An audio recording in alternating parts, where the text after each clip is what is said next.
Hi, my name is Mike, and I'm here to read a comic. And today's comic is The Flash, issue number 222, dated August 1973. And to be honest, this issue is a stinker. This issue sucked. It really did. It attempted to combine the two heroes of this title, because the Flash was sharing space with the Green Lantern, into one story rather than an A story and a B story. And they came out with one big turd. Even the cover by Nick Cardy is not particularly impressive. It's fine, but we see it's actually the Green Lantern that's centering the action. The Green Lantern is also breaking the fourth wall and imploring the readers that he needs help. He needs their help, presumably to bump up sales. Because if I had spent 20 cents on this comic, even as a 6-year-old, I would have flipped out. This was awful. So anyway, he's imploring the readers to help, saying that, the Green Lantern, he needs his power ring, plus he needs everybody else's willpower to stop the Flash from killing everybody. We don't really get a hint of this. We just see the Green Lantern forcibly yielding the Flash, stopping the Flash, I should say, in mid-run here. So anyway, I'm going to go into the comic. The Flash is drawn well, though. That's probably the only positive I can find. Okay, so I'm going to go into the story. The splash page, it's not a traditional splash page. I suspect that there was very little effort overall by everybody involved in this comic. The writing, even by Cary Bates' standards, is subpar. The art is subpar. There's really just even the pile of crap that Joel Schwartz here gave, since he was the one who edited this issue. Everyone was just in vacation mode in the DC offices at this time. There was just no effort put into it. So anyway, we see that that one of the villains in this story, and there are two of them, is the Weather Wizard.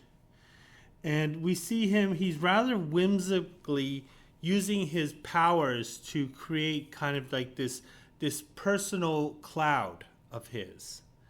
And he's just simply kind of floating around, just doing what he wants. He's acting like a 6-year-old who has his favorite toy.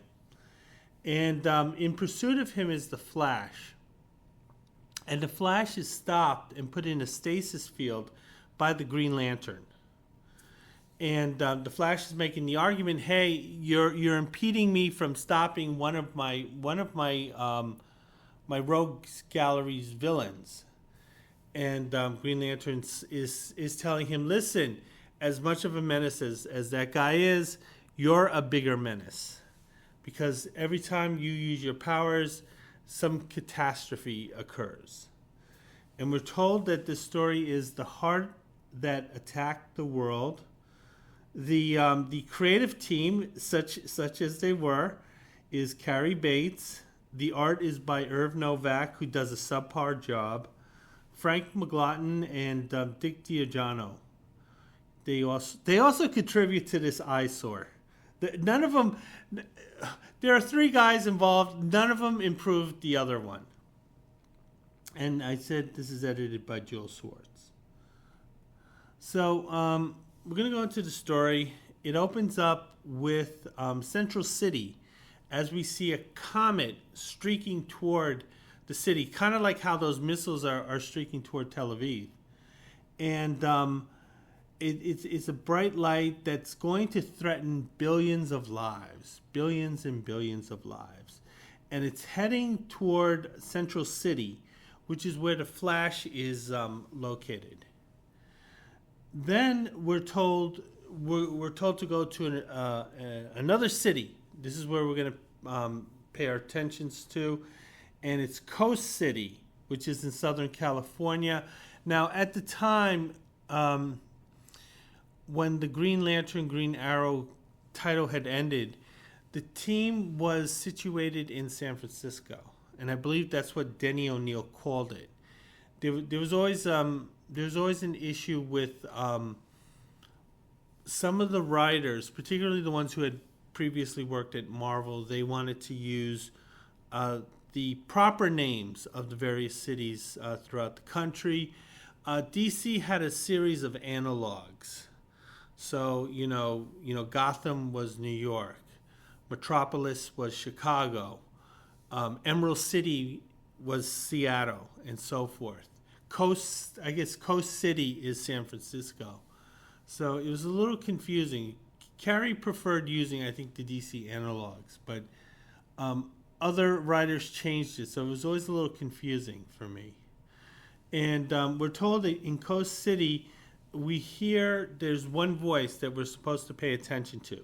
And in fact, the dialogue box has a little hand pointing to the bit of dialogue that the reader is supposed to be focused on. This is how little they think of their readers, that they have to put these little hands in the dialogue boxes to point, hey, dummy, you're supposed to look at this. So anyway, we see how Jordan, dressed as the Green Lantern, he's recharging the power battery. I'm not quite sure whether he needs to say the Green Lantern oath or not while recharging. He always does. The Guardians are a bit cult-like, so I think this is part of a ritual to reinforce, Hal's mentality that, he is kind of in a cult. Because when you think about it, the Guardians are kind of a cult. They're this other world beings who insist on having their own police officer enforcing Earth laws. So it's a little cultish here, and this is kind of like Green Lantern is kind of the space cop here, because he accepts that authority. He doesn't question it. He's like saying, hey, listen, we're a sovereign planet. We can enforce our own laws, based on the various countries we have. Hal's like, no, I'll enforce everyone's law, on the entire planet. And then Hal can be problematic at times, so you kind of don't want him doing that, but he's given that charge. And speaking of charge, he's attempting to charge his power ring. However, the battery generates a feedback beam, and it deflects it directly to the Green Lantern here. As he's speaking the oath, he's immediately knocked unconscious. And we find out the power ring is responsible for that. So at this point, we see the Green Lantern. He is out of commission at this point. Then we go back to Central City, and that's where the Flash is.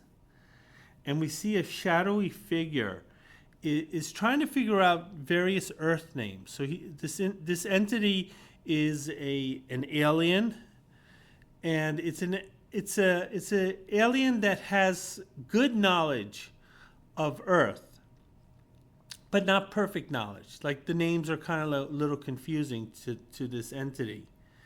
But nevertheless, the shadowy figure knows who to look for. And then he comes across it, because we can see it from the body type, it's a him. And it turns out it's a tailor. It's a tailor called Paul Gamby.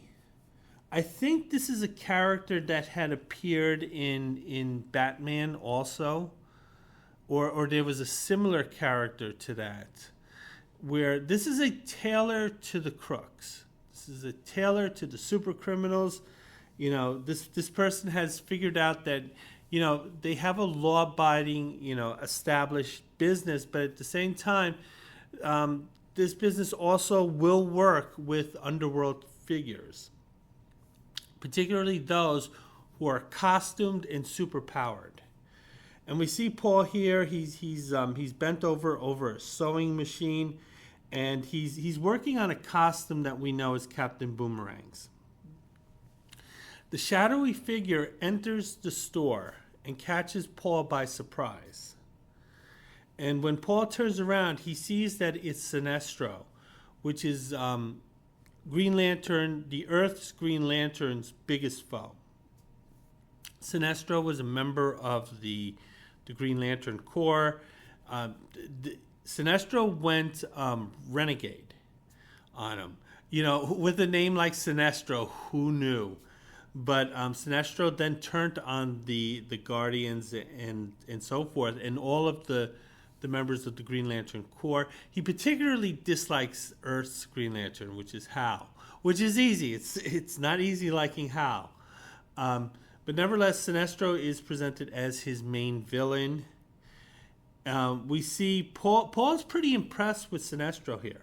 Now, Sinestro kind of has that kind of like lanky body type, where he's clearly very, very powerful, but at the same time, you know, kind of thin. He has that big forehead, like a 5 head, and he is crimson red. But nevertheless, Paul is checking him out.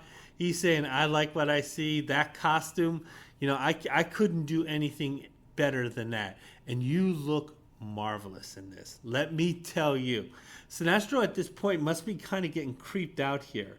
That this middle-aged Earthling is like, you know, just so enamored with his physical being. Gonna turn the page. So anyway, Sinestro, he uses the power ring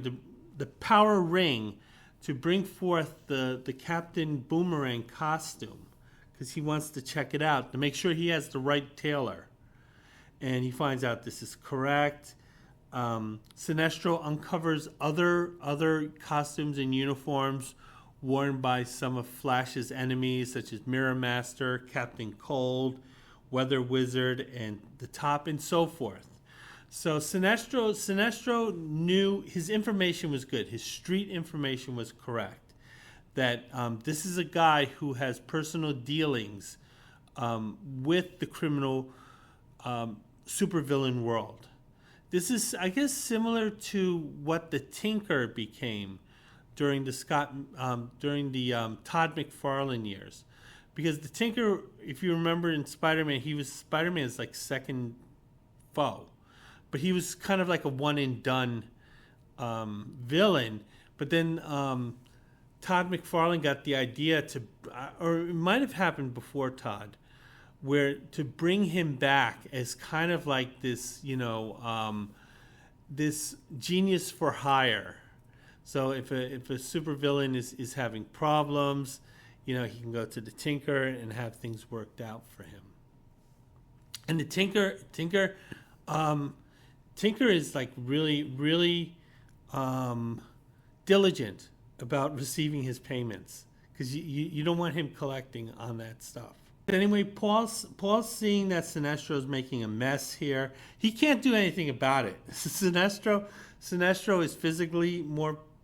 He's physically stronger than Paul. He has the power ring. He has to just take this crap here.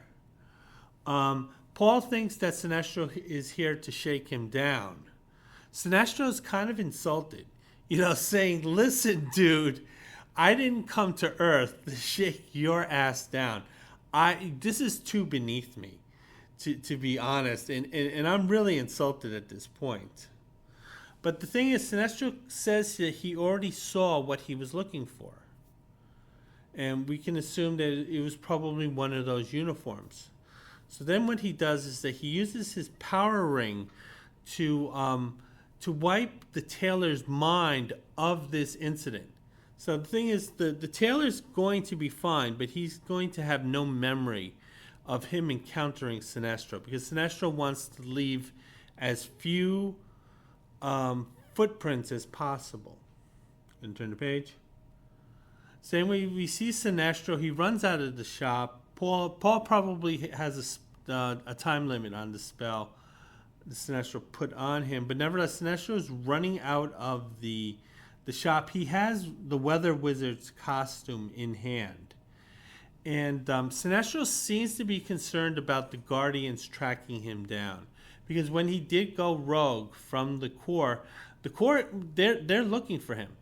There's like the Guardians have an active warrant on Sinestro, and particularly if he bothers Earth's Green Lantern, Hal. So, the Guardians are kind of playing a little favorites there. And speaking of the Guardians, we go to their planet O. It turns out they are looking for Sinestro. They're kind of in their round table here, with their cult robes and everything. It's kind of just these old guys, these old geezers and they're talking about Sinestro, and they're going to check Earth's surface to see whether they can track Sinestro down there or not. Because they have an inkling that Sinestro has been using power rings. I think even though Sinestro broke from the Green Lantern Corps, his power ring still works. So I'm assuming that there's some type of dashboard where Sinestro's usage of the power ring is still being accounted for. So I think they're thinking we're going to scan Earth at this point because we're sensing that the power ring's kind of being used there. And it does, and when there are multiple Green Lanterns in a particular area, it does create some feedback problems. We then turn to Hal and his apartment. He's still unconscious, and it looks like the battery is creating an energy flow between itself and Hal's mind. So it appears that the battery is also working toward keeping Hal unconscious. Gonna turn the page. So then we go back to Central City. There's a traffic jam here, and there's a tremendous amount of smog being exhausted into the air, lack of a better word. And this is causing a great deal of concern among the citizens of this particular area, particularly those stuck in the traffic jam. Then we see again the dialogue box with the pointer pointing to the Flash as the Flash is running throughout the streets here. The passengers believe that the Flash is going to help them out of the traffic jam, so they're acting like he's an employee of the DMV. The Flash says he is going to help. However, he's going to help, maybe not in the way that the pedestrians in their cars are thinking. And then he attempts to search for the source of the smog, and he encounters the Weather Wizard.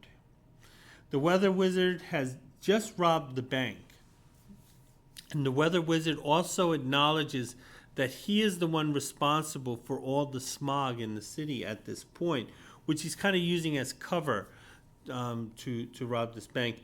This is something that doesn't make any sense from a practical point of view. If you are the Weather Wizard, you are using your powers legally, and you can make a crap load of money. Now, the Weather Wizard, he can't control climate, but he can control specific localized weather events.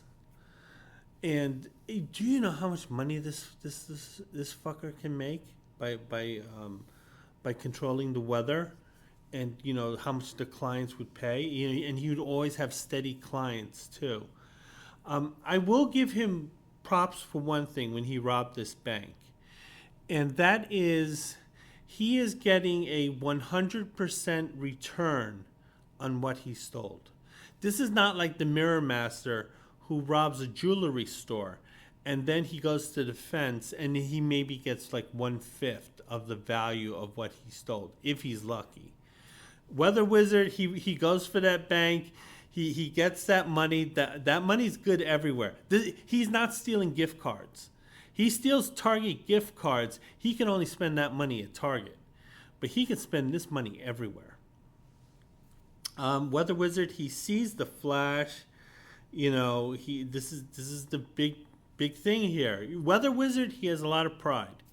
He's proud of being the supervillain who he is, and he sees that eliminating the Flash, deleting him from the census, is something that he needs to pursue.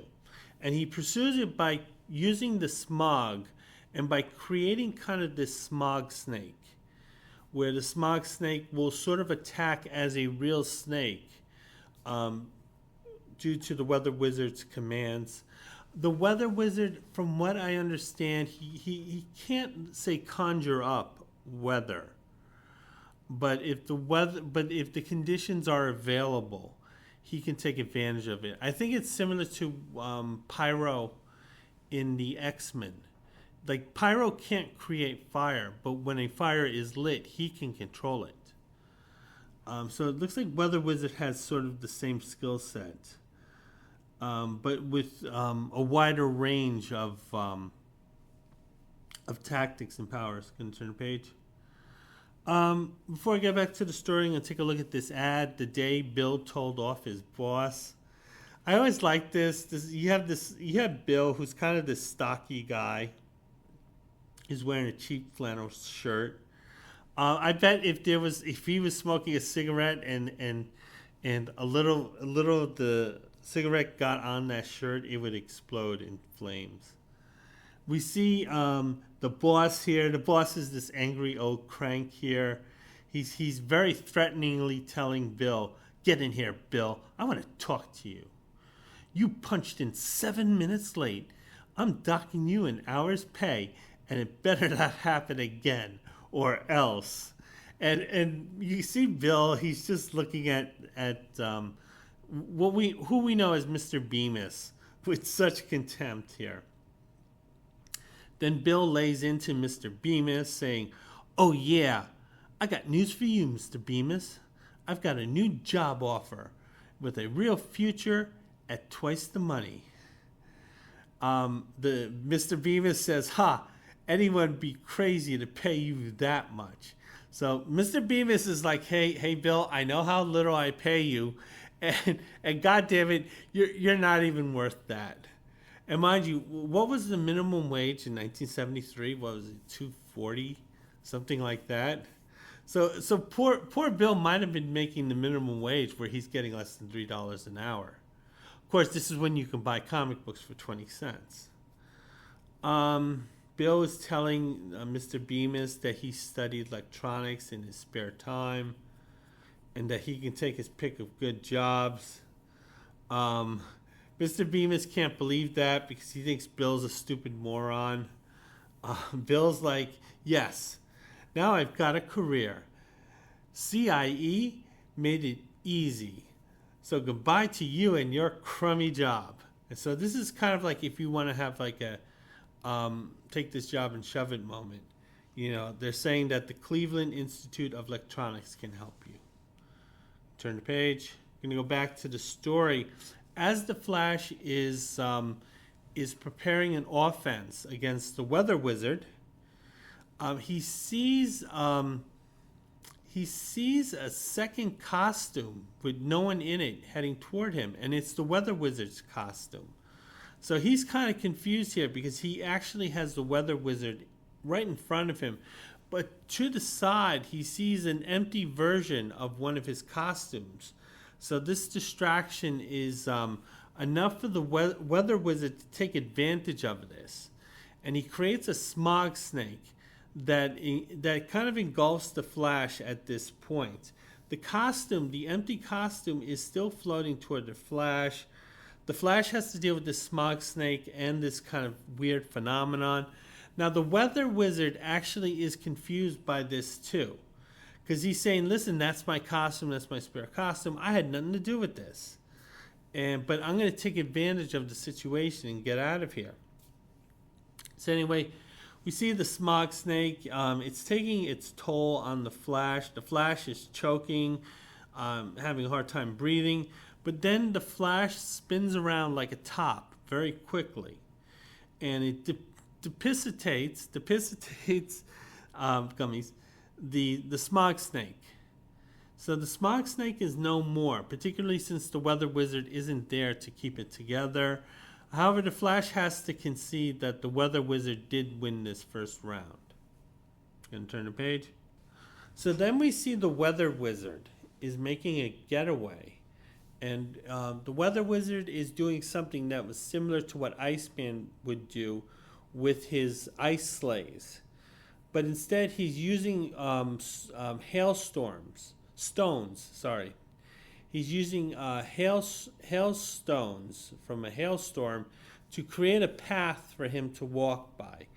So he's kind of he is in the air, but he's running on a physical object that he's able to levitate and control.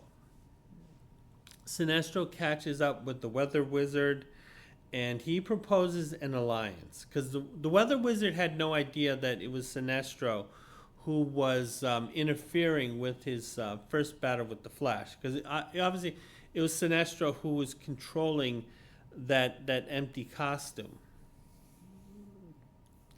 The two are talking. Sinestro is basically offering the Weather Wizard a crisscross in terms of the enemies, saying, listen, I'll take care of the Flash for you, but you have to help me out in dealing with the Green Lantern. The Weather Wizard, he kind of sees this as a good deal for himself. Weather Wizard's kind of odd. Like I said, his power set, he would make way more money and be way more powerful if he used it for legal things rather than illegal activities. And he's only even a second tier at best Flash enemy. So in the overall costume villains universe, he's really kind of like a second tier guy. He's almost in the sidekicks club. But nevertheless, he's pursuing this. He is a bit of a psycho though. So anyway, he likes what Sinestro's saying, and the two fly off to kind of hammer out a deal. Then we go back to Hal Jordan's apartment. We see Green Lantern. He's waking up. So the ray that had stunned him, the effects are wearing off.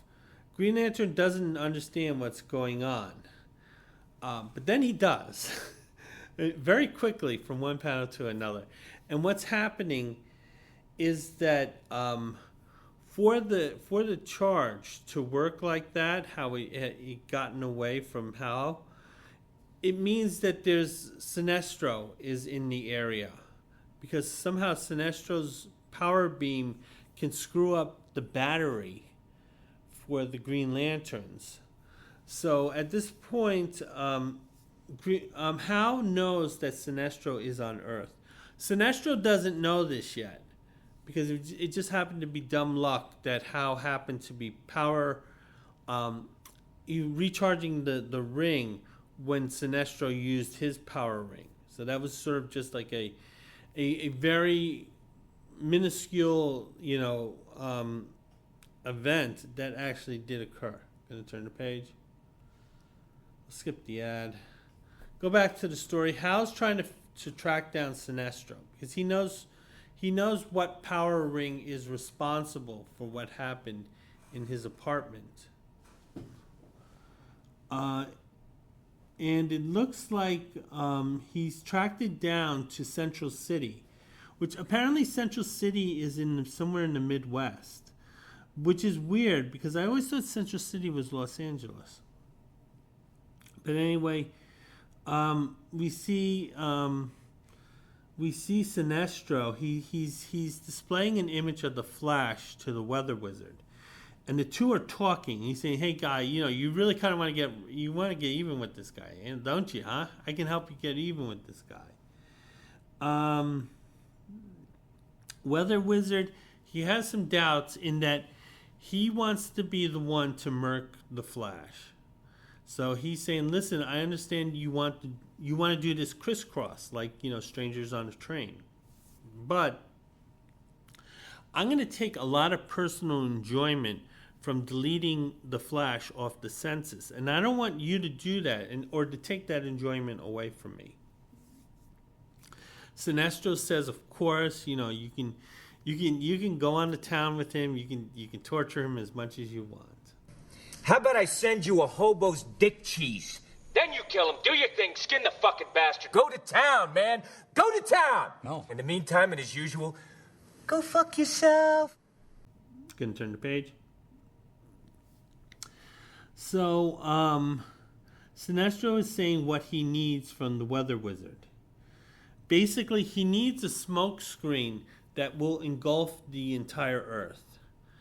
Apparently, the Guardians, their technology would not be able to burst through this smog screen.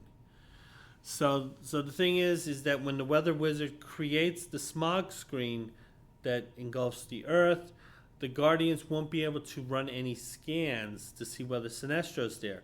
But the thing is, you figured that type of natural phenomenon would make the Guardians suspicious.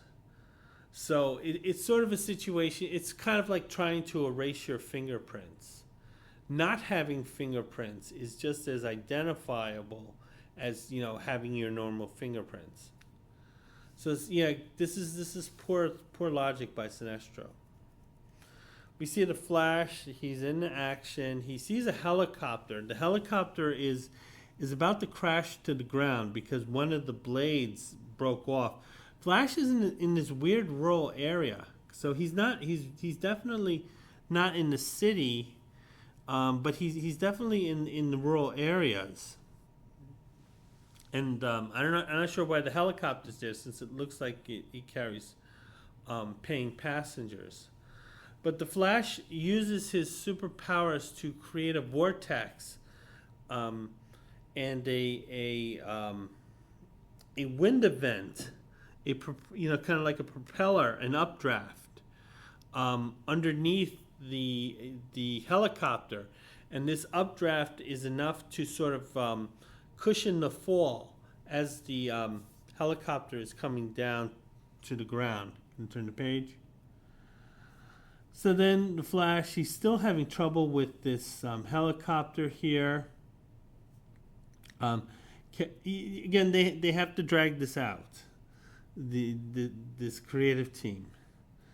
So the helicopter's struggling, though it's still staying afloat in the air. The propellers, they break off, which is something that I remember actually happened when I was a kid. This happened on the Pan Am buildings. The Pan Am building, I should say. And if you have any ideas on what it looked like and how it operated, there's a movie called Coogan's Bluff, which is a Clint Eastwood film. I think it was made in 1968. And it's a really good film. And in it, there are shots of the Pan Am heliport, where passengers that landed in JFK, they could be flown to Midtown Manhattan by helicopter, and the helicopter would land on top of the Pan Am building. For decades, the residents hated this. They absolutely hated it because they saw how dangerous that was.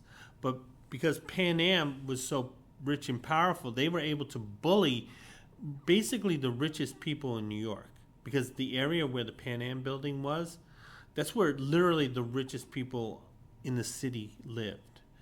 And in 1977, one of the blades did break off. A guy who was a filmmaker, who made horror films, coincidentally enough, had his head chopped off by one of those blades. And I think a few people died that were on the ground because the blades were coming down, and they stopped that service. I'm spending a lot of time on this helicopter because honestly, the creative team did too. There is literally almost a page and a half dedicated to dealing with this helicopter. Eventually, Hal Jordan, he catches the flying propellers with his power ring, and he uses it to put it back on the helicopter. And Hal Jordan, or Green Lantern, I should say, brings down the helicopter back to the ground. The Flash is appreciative of this. However, Green Lantern says he has some bad news for him. Going to turn the page. So basically what's going on is that Green Lantern is telling the Flash that Sinestro's back in town. And I know this because of the strange way my battery was operating. Flash, he doesn't doubt Hal, And he's saying, yeah, okay. And the weather wizard is in town too, and he's loose. The two of them at this point don't think the two are teamed up because they realize that um, dealing with two superpowered menaces like that could be a problem. However, we know from the story that these two are teaming up. And then we see that the weather wizard has kind of like this cabin in the woods, kind of like Ted Kaczynski, the Unabomber. And the weather wizard has an idea on how to create the worldwide smog screen that Sinestro wants. So he has some elements captured in a satellite. And Sinestro is powering the satellite. So basically the weather wizard's saying this and this has everything it needs. It just needs to be jettisoned into the orbit. Sinestro's power ring can do that. So the two are teaming up here at this point. And apparently these electroids will do something that the weather wizard, he knows what it's going to do, create that smog. Take a look at this ad. It's a series, it's like 3 pages of ads. It's for Pirates of the Caribbean. This is much different than the one Johnny Depp had starred in, that franchise. I loved these as a kid. I knew that the actual toys would not be as much fun, but the way they're drawn, they look terrific here. So anyway, turns out the weather wizard, his satellites are working. It's creating that smog. And this is the smog that will stop the Guardians from scanning the Earth and detecting Sinestro's appearance there, and then warning, Green Lantern about it. Weather Wizard is kind of being impatient. He's saying, listen, I follow through on my part of the bargain. Now you're going to follow on your part of the bargain, and your part of the bargain is that you're going to help me remove the Flash from the census. Sinestro, kind of using imaginary, playground powers. He says he already used his powers on the Flash. And basically, he jinxed the Flash. So at this point on, whenever the Flash utilizes his super speed, some type of natural catastrophe is going to happen in the area. Again, this is like, a game, kids would like play makeup and stuff. The Guardians are scanning the Earth, but because of the smog cover, their radio waves aren't getting through. Gonna turn the page. So the Guardians have left. They have nothing left in their utility belt. They're just saying, listen, we just got to hope that Earth's Green Lantern can handle this menace. But they're confident that he can. So then we're going to go to the best part of this comic, and this is Iris. Iris is Barry Allen's wife. She is drawn beautifully here. Irv, as little effort as he put into this comic, he did put effort into Iris. I'm kind of thinking Iris might be based on his wife. So Irv realized that if he was going to draw a stinker, he had to make sure that he got Iris right. Otherwise, he's going to hear it from the wife. And Iris sees a note, and it says, it's from Barry saying, listen, I had to go out. There's a weather. The weather's turned bad. And Iris knows of all of the Flash's foes. So she understands this coded message. And she's also thinking to herself that it's not easy being a superhero's wife. Because Iris knows all about Barry being the Flash. Gonna turn the page. And we go to the Flash. The Flash is heading toward the log cabin where Sinestro and the Weather Wizard were. I guess what happened was that the Flash, Barry Allen, was sort of monitoring things from headquarters, from police headquarters, and he noticed unusual activity in this area, and he figures it's probably the Weather Wizard and Sinestro. Or maybe Sinestro. At this point, the Flash doesn't know that Sinestro has teamed up with the Weather Wizard. He knows Sinestro's hanging around, but he doesn't have any specific knowledge these two are teaming up. And he knows that it's a probability it would happen because they have motive. But at this point, Flash is taking it like Sinestro is a separate issue from his issue. And his issue is to deal with the Weather Wizard. Flash enters the cabin by vibrating his molecules so quickly that he basically phases through the wall. When the Flash does this, the entire cabin explodes. And we see amongst the rubble is the Weather Wizard. And he's bragging about how it was so much easier for them to just lure the Flash into that trap and kill the Flash that way. However, they find out they didn't kill the Flash. He didn't kill the Flash. The Flash had used his ability to vibrate his body just before the explosion, and he was actually able to phase into the ground. And then he emerged back once the explosion was clear. Going to turn the page.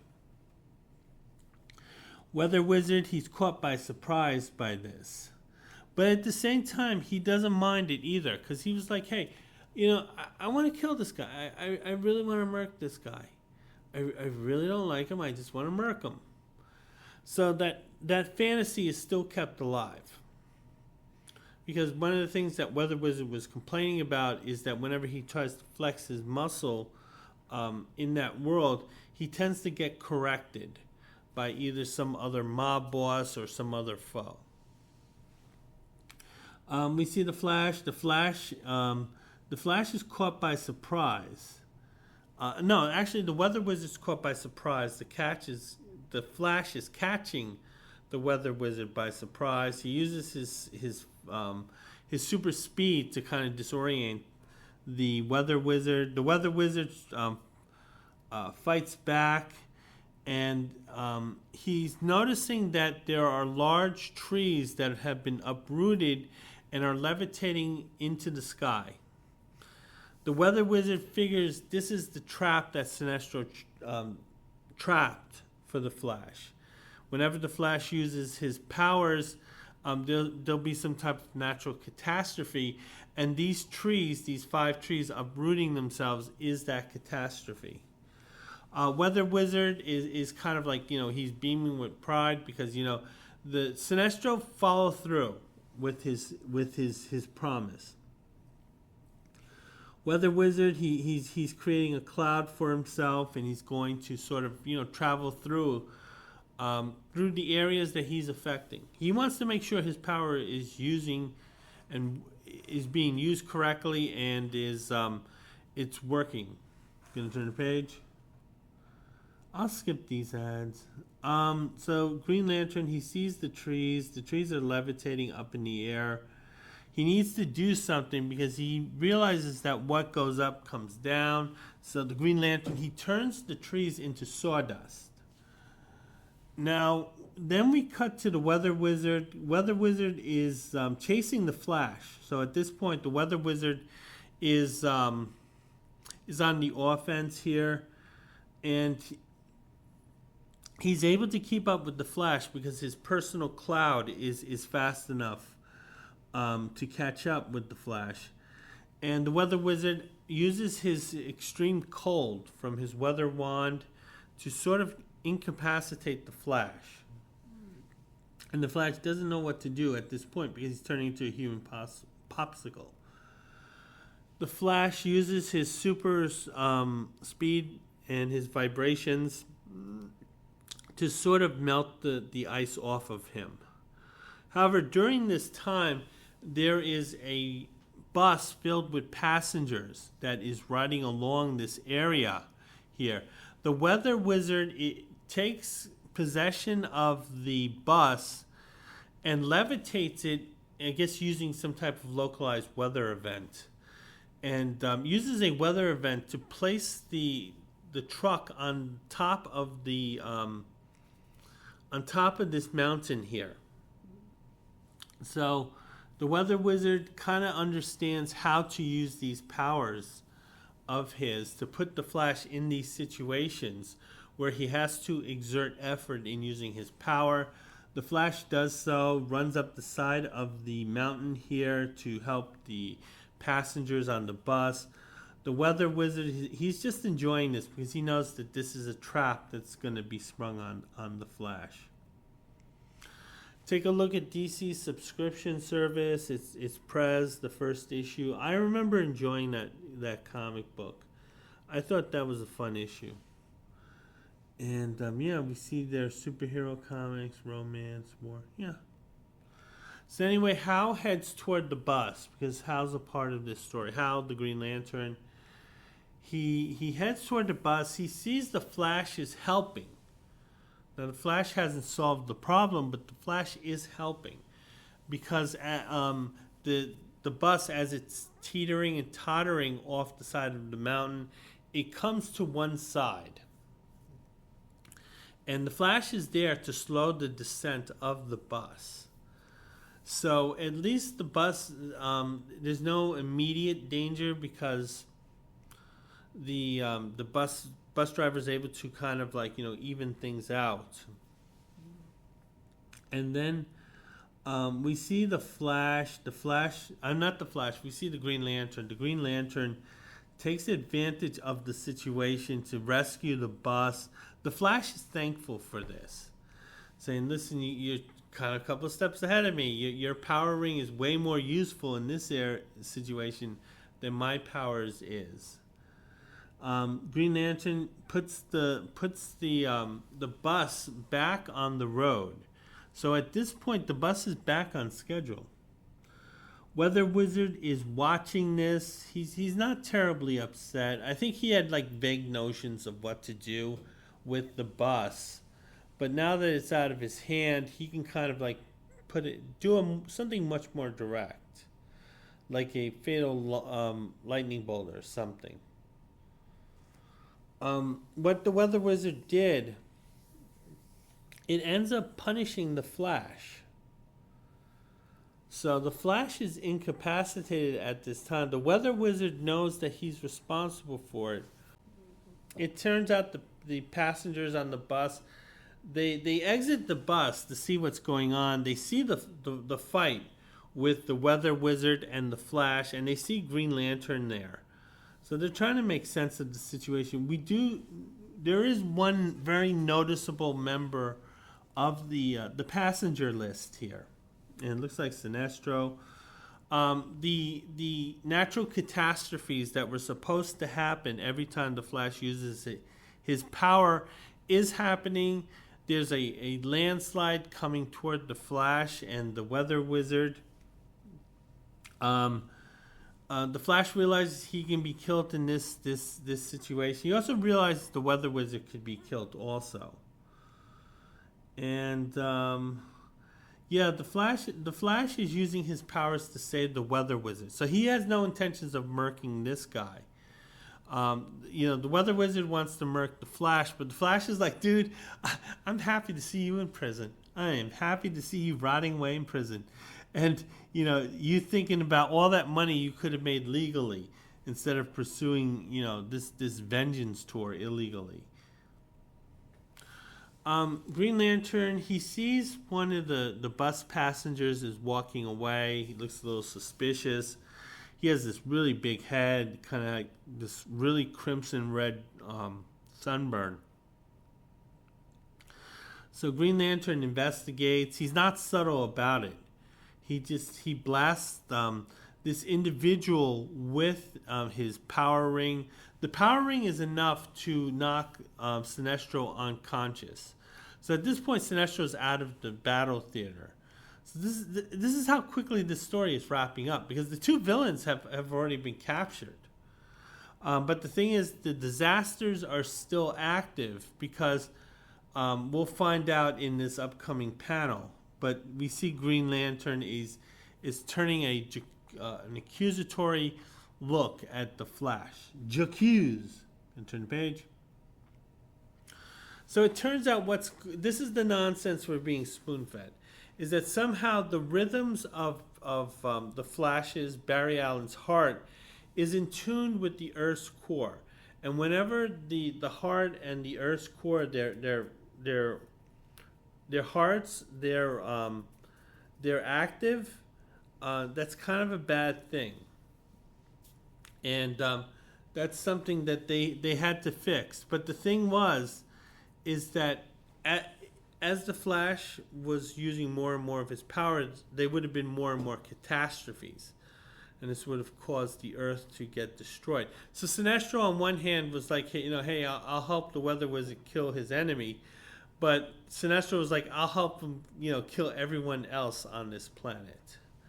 And apparently, what happened was when the Weather Wizard struck the Flash with the lightning bolt, that interrupted that synchronized heartbeat, and then this wasn't going to happen.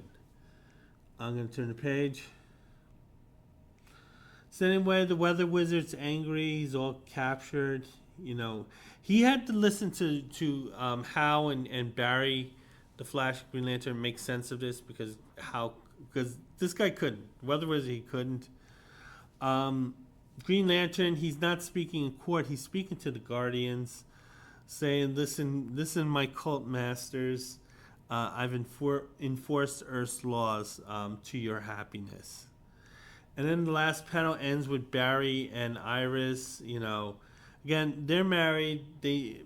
Iris knows who Barry is, and they're happy. And once again, Iris, the only positive thing. And we're told that the next issue will be on sale about June 26th. So this was probably a early spring release, and then they kept it on the newsstand because it wasn't fully monthly. I think it was like 8 times a year. So there are certain months where they wanted to keep it on the stands longer than usual. See an in-house ad for The Shadow, which was, I think critically it was very popular, although the comic didn't seem to carry. I had no real interest in it. I mean, even though I should have liked this character, I didn't. Okay, so I'm going to take a look at the letters page. Flashgrams. The first one, all the letters are complimentary, although they kind of focus on different things. The first letter, liked story in issue number 220. Liked the Irv Novak artwork. And they're saying Dick Giordano is really great. And he's saying that I might like Dick Giordano more than Neil Adams. And again, he likes Neil Adams. So he's not being a contrarian. Second letter is they're talking about that same issue. And I think what's happening is that Green Lantern had to go into another identity, and that maybe that identity was sold a little too quickly to the readers. And so it's just saying, listen, I really like that comic, but is this a comic that will translate to all creators? Will Neil Adams be able to replicate this type of story? It's kind of like what he's saying, and he says he can't. He says he'll forget Neil Adams and he'll take Dick Giordano. It's kind of like that weird kid who says, "Fuck mad, I'm gonna read crack." The last letter is about aliens, and if aliens came to the Flash, how the Flash would handle it.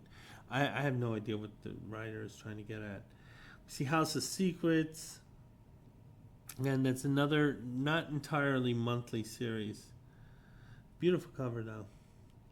And that's it. And that is my review for The Flash, issue number 222. And I hope to have more reviews up soon. Bye.